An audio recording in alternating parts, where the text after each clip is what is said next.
علماء کا نظریہ نمبر 4، یہ دیوبندی عالم ہے مولانا خلیل احمد سہارنپوری، جو کہ شیخ زکریا سہارنپوری جنہوں نے فضائل اعمال اور فضائل صدقات لکھی ان کے مرشد ہیں۔ انہوں نے کتاب لکھی المہند علی المفند 1906 میں۔ 1905 میں امام احمد رضا بریلوی صاحب نے ایک کتاب لکھی حسام الحرمین، جس میں انہوں نے علماء دیوبند اور غلام احمد قادیانی کے جو غلط عقیدے تھے ان پر کفر کے فتوے لگائے، ان عبارتوں پر، جس کی آج میں بھی تصدیق کرتا ہوں، سارے اہل ایمان اس کی تصدیق کرتے ہیں کہ وہ کفریات تھے واقعی۔ اس کے جواب میں اپنی کلیریفیکیشن دینے کے لیے ایک کتاب لکھی علماء دیوبند نے المہند علی المفند۔ یہ ان کی بنیادی کتاب ہے، 26 عربی میں سوالات کیے گئے، انہوں نے بتایا کہ ہمارے یہ عقیدے ہیں، اور یہ ان کے نصاب میں بنیادی کتاب، چھوٹی سی کتاب چاہے پڑھایا جاتا ہے، جس میں 35 علماء دیوبند کے سائن ہیں، جس میں اشرف علی تھانوی صاحب بھی شامل ہیں۔ اس میں یہ عقیدہ لکھ رہے ہیں کہ ہمارا عقیدہ کیا ہے، اور یہی عقیدہ المہند المفند جو کہ مکتبۃ العلم لاہور سے چھپی، اس کے صفحہ 28 پر، اور شیخ زکریا سہارنپوری صاحب کی جو فضائل حج ہے، جو تبلیغی جماعت والے کتب خانہ فیضی سے چھاپتے ہیں، اس کا صفحہ 138 ہے۔ وہ کہتے ہیں وہ حصہ زمین جو قبر مبارک، نبی صلی اللہ علیہ وسلم کی جو قبر مبارک ہے اس کا جو حصہ ہے، جو نبی صلی اللہ علیہ وسلم کے اعضائے مبارکہ کو مس کیے ہوئے ہے، علل اطلاق افضل ہے، یہاں تک کہ کعبہ، عرش اور کرسی سے بھی افضل ہے حضور کی قبر مبارک۔ اب کوئی حدیث، کوئی آیت نہیں انہوں نے پیش کی ہے، انہوں نے اپنا عقیدہ بتایا۔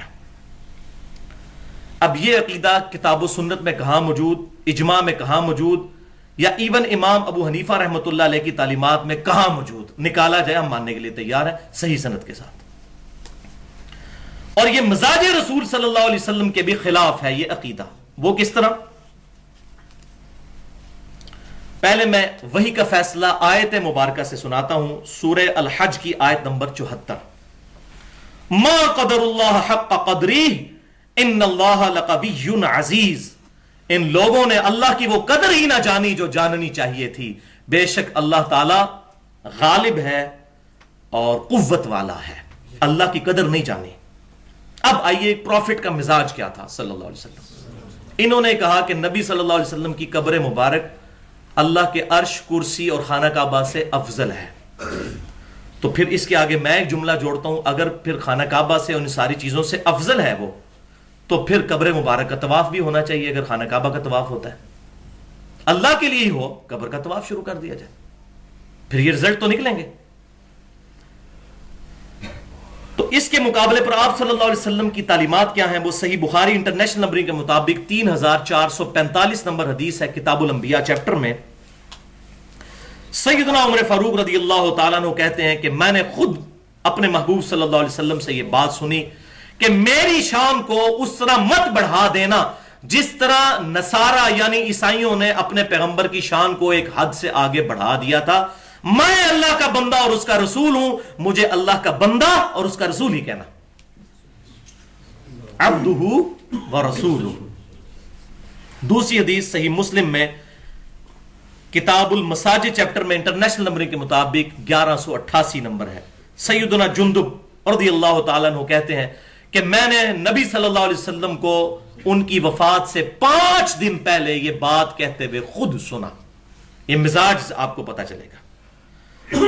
فرمایا خبردار، تم سے پہلے لوگ اپنے انبیاء کرام علیہ السلام اور نیک لوگوں کی قبروں کو سجدہ گاہ بنا لیتے تھے، خبردار تم لوگ قبروں کو سجدہ گاہ نہ بنانا، بے شک میں تمہیں اس حرکت سے منع کرتا ہوں۔ اس کے علاوہ بھی کتنی حدیثیں ہیں بخاری اور مسلم میں آپ کی مرض وفات کی، اللہ کی لعنت ہو یہود و نصارہ پر، انہوں نے اپنے نبیوں کی قبروں کو سجدہ گاہ بنایا۔ یہ بخاری میں بھی ہے اور مسلم میں بھی۔ اس میں میرا پورا لیکچر ہے، مسئلہ نمبر 63 کے نام سے، ولادت مصطفیٰ صلی اللہ علیہ وسلم اور رسول اللہ کی آخری وصیتیں، 2 گھنٹہ اور تقریباً 19 منٹ کی گفتگو ہے، اور ریسرچ پیپر بھی ہے رسول اللہ کی آخری وصیتیں، ریسرچ پیپر نمبر 1 صلی اللہ علیہ وسلم۔ تو آپ صلی اللہ علیہ وسلم کا مزاج کیا تھا؟ مسند امام احمد میں صحیح سند کے ساتھ یہ حدیث موجود ہے، جو ہمارے ریسرچ پیپر دعا صرف اللہ ہی سے، اس پہ بھی لکھی ہوئی ہے۔ ایک صحابی نے نبی صلی اللہ علیہ وسلم کے سامنے یہ کہہ دیا، ما شاء اللہ و شئت، اے اللہ کے رسول، جو اللہ چاہیں اور جو آپ چاہیں۔ اب صحابی نے کوئی اللہ سمجھ کے تو نبی صلی اللہ علیہ وسلم کو یہ نہیں کہا، اللہ کا بندہ ہی سمجھ کر کہا، لیکن آپ صلی اللہ علیہ وسلم نے فرمایا اجعلتنی للہ عدلا، کیا تو نے مجھے اللہ کے برابر ٹھہرا لیا؟ بل قل ما شاء اللہ وحدہ، بلکہ یہ کہو جو اکیلا اللہ چاہے۔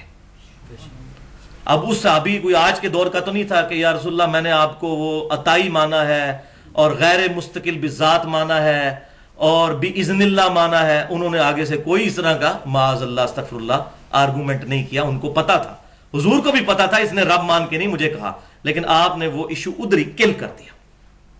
اور اس سے بڑھ کر بڑی حیران کن حدیث صحیح مسلم میں، ایک صحابی خطبہ دے رہے تھے تو آپ صلی اللہ علیہ وسلم سن رہے تھے ان کی تقریر، تو انہوں نے آیت پڑھی وَمَن يُطِعِ اللَّهَ وَرَسُولَهُ فَقَدْ فَازَ فَوْزًا عَظِيمًا، جو کوئی اللہ اور اس کے رسول کی اطاعت کرتا ہے تو وہ کامیاب ہوا اور بڑے اونچے درجے کی کامیابی پر فائز ہوا۔ اس کے ساتھ انہوں نے کہا، آیت تو تھی وَمَن يَعْصِ اللَّهَ وَرَسُولَهُ فَقَدْ ضَلَّ ضَلَالًا مُبِينًا، جو کوئی اللہ اور اس کے رسول کی نافرمانی کرے تو وہ کھلی گمراہی میں جا پڑا۔ یہ سورۃ الاحزاب کی دونوں آیتیں ہیں۔ تو اس نے کیا کہا؟ پہلے تو اس نے صحیح پڑھا وَمَن يُطِعِ اللَّهَ وَرَسُولَهُ فَقَدْ فَازَ فَوْزًا عَظِيمًا، اور پھر ساتھ کہا اور جس نے ان دونوں کی نافرمانی کی، اس نے وہ آیت پڑھنے کے بعد ساتھ کہا کہ جس نے ان دونوں کی نافرمانی کی یعنی اللہ اور اس کے رسول کی تو وہ گمراہ ہو گیا۔ اب کو غلط بات کہی، لیکن آپ صلی اللہ علیہ وسلم نے اس پر ان کو منع فرمایا اور کہا کہ یوں مت کہو، کہ الفاظ ہے بئس الخطیب انتا، کتنا برا خطیب ہے تو نے یہ کیوں کہا کہ ان دونوں کی، تجھے کہنا چاہیے تھا اللہ اور اس کے رسول کی نافرمانی، یہ دونوں کا جملہ اکٹھا کیوں کر دیا؟ اللہ اکبر۔ اب ذرا اس عبارت کو پڑھیں کہ وہ حصہ زمین جو نبی صلی اللہ علیہ وسلم کے اعضاء مبارک کو مس کیے ہوئے ہے علی الاطلاق افضل ہے، یہاں تک کہ کعبہ، عرش اور کرسی سے بھی افضل ہے، والعیاذ باللہ تعالی۔